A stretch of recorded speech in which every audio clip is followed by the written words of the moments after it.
So, quick thing. So, let's see what happens in this.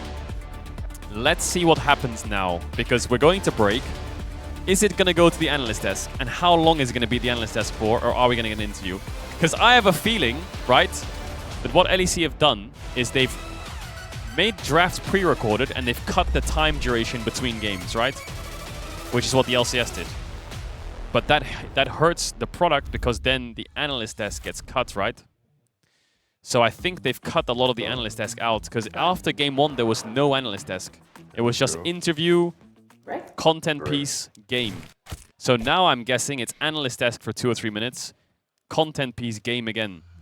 And they're killing either interview or analyst desk every single time. Even the biggest champ needs and a that break. worries me a shit ton because I actually like the analyst desk a lot. I think analyst desk is... So, oh. What do you think? On to the next one? Nice.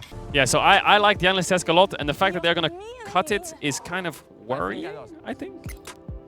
I think, like, the analyst desk is really strong. I'm so happy that I didn't eat before. Analyst desk is mega strong.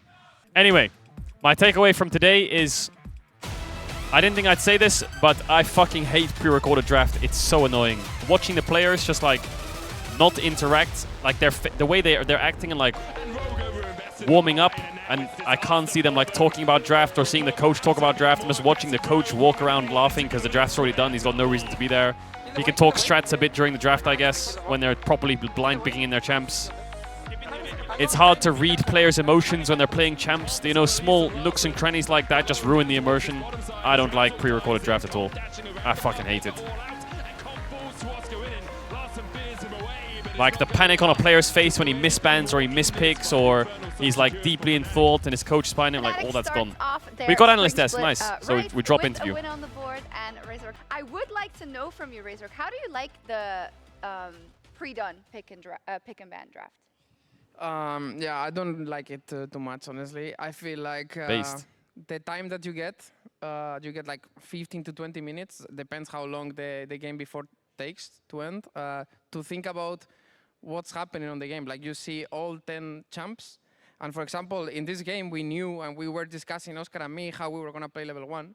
Yeah. Like we knew Udyr was gonna come and that they could dive bot level 3. So we were like considering all the situations, and usually you don't get this time to talk about it, even with your coaches. So I personally don't like it too much. You think it's less skill expression actually? Or like it's a mechanic that is difficult usually? That is he has 20 minutes to talk about a draft.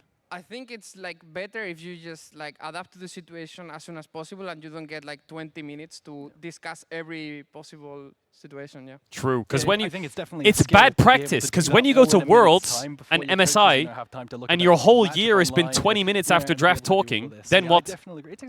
Now you've got 30 seconds. I mean, I think it's not something that like it's an advantage for any team because both teams get the same amount of time. But personally, I'm not a big fan of it. I rather have the last champ locked in and then you just like talk about, oh, we are doing this in early game, they can do this, you know, and then you have to like be fast and quick on it. But I think chat also like also, here's my he take. Had a really insane leasing game. He did. I think that there is a competitive aspect to drafting. Okay. For example, coaches in a game 5 drafting in a finals can choke. They can say, oh, I don't know what to pick, just pick this, and they're gonna choke. And that's a competitive side to drafting, right? But if you're drafting in the back room and you have like 10 minutes till your game even starts and everyone's sitting on sofas and you're all just crowded around a PC, it just feels easy and no one's going to feel pressured in draft or take like mega risks or shit like that. I don't know, it just feels all too lean back. It's just terrible. God, I have so many issues with it. Wait, so I just got news. Okay, there's no way.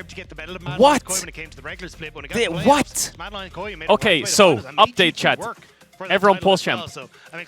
During the LCS, Fudge said that when they finish their draft, he goes into practice tool and practices the matchup he's going to play. That's how Jensen practiced Orianna against Insanity Zac or something. Or so he played the matchup in mid in the warm-up. Like, how is that fair? How is that fair? What? You pocket pick something in a solo lane, and then your solo lanes can just practice it in a practice tool to know how the matchup works. What? Moving up towards this top side. This is something that we got to see Medic talking about earlier on as well, which is whenever you get something like a That's TF completely on the top side, unfair. you try and get some early vision there. No! They have like 10 minutes in a practice tool to play the matchup. Remember DOS matching, just placing an early ward there for his own top laner, will be cleared out. How is that fair?